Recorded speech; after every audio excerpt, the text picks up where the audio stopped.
Skip it up and that up. Look, I'm going to lay down some facts for you. People are concerned that they're buying next-gen consoles and they're still not getting full 1080p experiences on all the games, all right?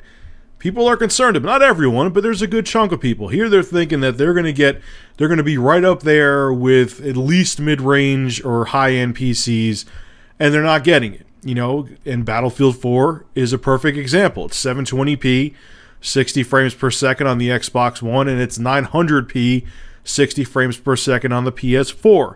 And Patrick Bach from DICE explains why that is. In an interview with Tom's Hardware, this is what he had to say about the resolution of Battlefield 4 on the Xbox One and PS4. Yeah, this sort of decision for each game team going forward that we work with. But before, getting to have 64 players and getting to 60 frames per second was the most important thing because we wanted to bring this PC game experience to the consoles. And if you play Battlefield, I think you'll agree that the actual game experience of playing on the 64-player server and everyone is interacting, and having a great frame rate is actually a significant difference from what we have had on the current generation of consoles, or now previous generation, with only 24 players, and I'm saying this, it barely reaching 30 frames per second. A lot of times it felt like it was in the mid to upper 20s. Now he goes on to talk about the trade-offs they had to make to get 60 frames per second, and how it's still Battlefield 4 in the Xbox One and PS4 is still a next-gen experience. This is what he had to say. That sort of set the bar that we need to get there, and we did get there. Sure, we did still have to do a little of a compromise on the solution. We're not running at a full native 1080p. We're running a little bit lower resolution than that. I think 900p and 720p especially are more than a little bit lower than full 1080p resolution, but okay. But I think it was well worth those trade-offs in order to make sure that we can actually have the full sort of PC game experience overall being on there. On there meaning the PS4 and Xbox One. And you're playing games in a little bit different way. You're playing with the controller on a TV. You're not playing on a PC with a monitor. Face palm. You could play a computer easily, like the computer I have in my bedroom is hooked up to a 39-inch TV. Dude, come on. You work for DICE, you should know better. Anyway, here are my thoughts on this. Side note, you could actually flip it vice versa. I play my Wii U and PS4 on a 24-inch Asus monitor. So, come on, man. Nowadays, the difference between a flat screen TV and a computer monitor are very little. Moving on. Alright, so I know you guys are going to say, oh, Rich, you just think you're part of the glorious PC gaming master race. Okay, that was unnecessary. Oh, God.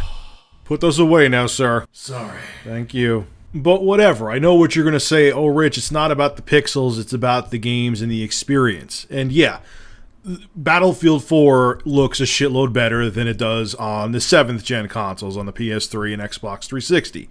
There's a lot more horsepower in the next gen systems, but is it enough to hold off for another generation of consoles, if we even have another one, which I don't think we will? Is it enough to... Is the horsepower in the PS4 and Xbox One enough to get us through like 6 to 10 years? And that's what I question. And it's not about, oh, I'm going to get better visuals on my PC. I'm not going into that.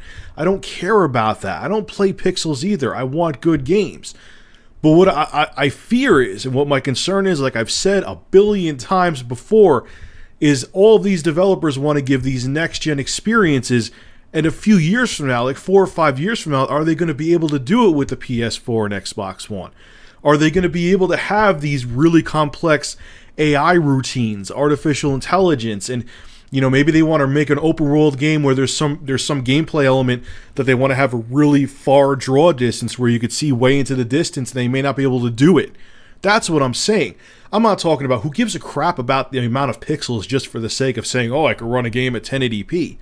What I fear is that because these systems seem to be being maxed out right now, as soon as they launch, that what's going to happen a few years down the road when they want to make bigger games and the developers make more powerful engines.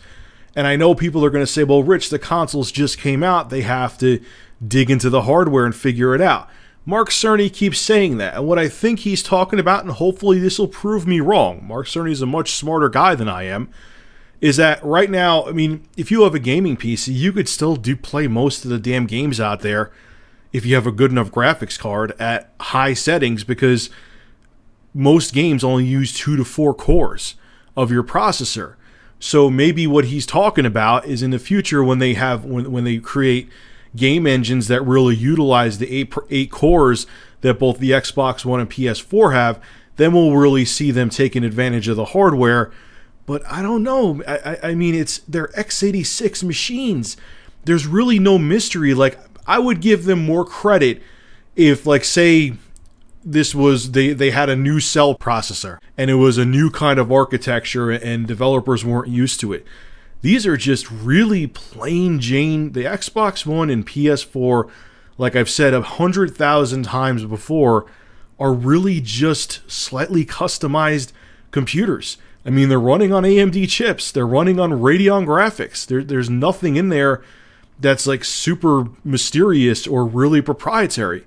So we'll see what happens. I mean, it's still concerning to me that developers are having to cut corners with new hardware, when as in the past, when you got a game console, the game console was either right up there with top-end PCs or surpassed them. If I remember right, the technology that was in the Xbox 360 processor, or GPU, I mean to say, was actually 6 months ahead of anything you could get for a gaming PC at the time when it first came out. So I don't know. We'll see what happens, man. It's going to be an interesting generation. All right, folks, make sure to rate, comment, favorite, and subscribe. And as always, thank you for supporting Review Tech USA. Have a good one.